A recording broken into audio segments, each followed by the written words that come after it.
So in the last lesson, we looked at how we can push our local repository to a remote repository on GitHub. Now in this lesson, I want to talk about cloning a remote repository to pull it into your local machine.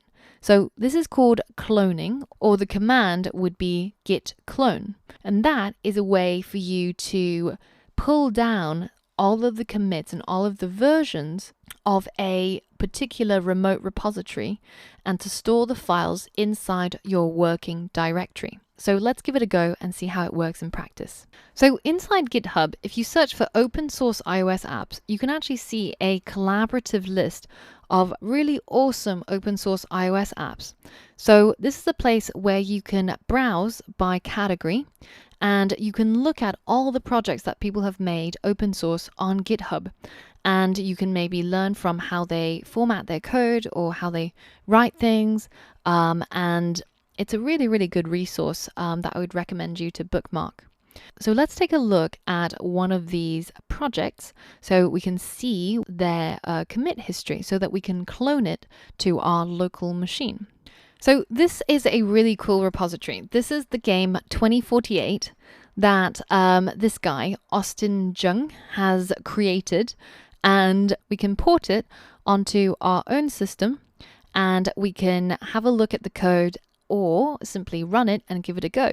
So let's try and do that. So the first thing we're going to go to is this button where it says clone or download. Now, previously, when we've been asking you to download our skeleton project, because we haven't yet covered Git or GitHub, we've always asked you to simply download the zip and unzip it. Now, this is not as great an option as using git clone. So that's what we're going to do. So if we copy the URL of this particular repository, then we can go back into our terminal and clone it to our desktop. So at the moment I am in my desktop, and all I'm going to do is I'm going to use the command git clone, and then I'm going to paste that URL that I copied earlier on. So now if I hit enter, then it's going to clone into my very own local working directory, Swift 2048. And it didn't even take that long because it's actually quite small.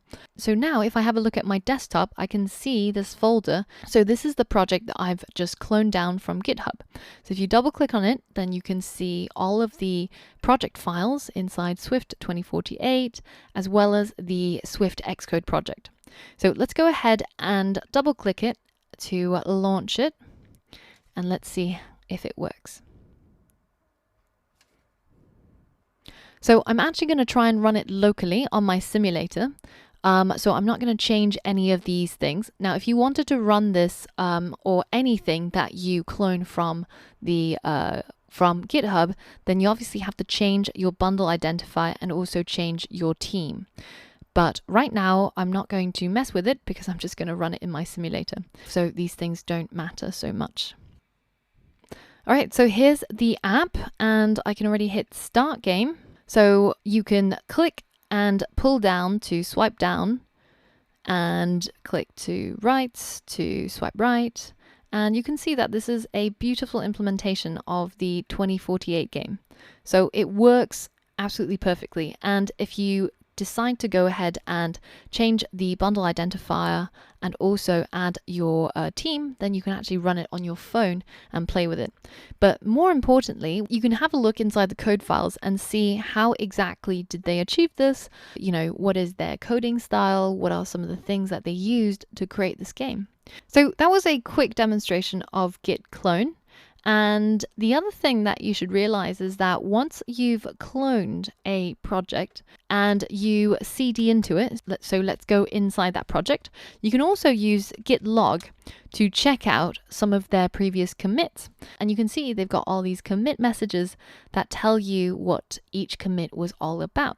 All right, so that was a little bit on git cloning. So in the future, when you need to grab any of the skeleton projects from our GitHub repository, then you'll know what to do. Then you'll be able to use git clone to grab it and download it onto your local system. So in the next lesson, I'm going to be talking about something slightly more advanced. I'm going to be talking about forking, making pull requests, and merging repositories.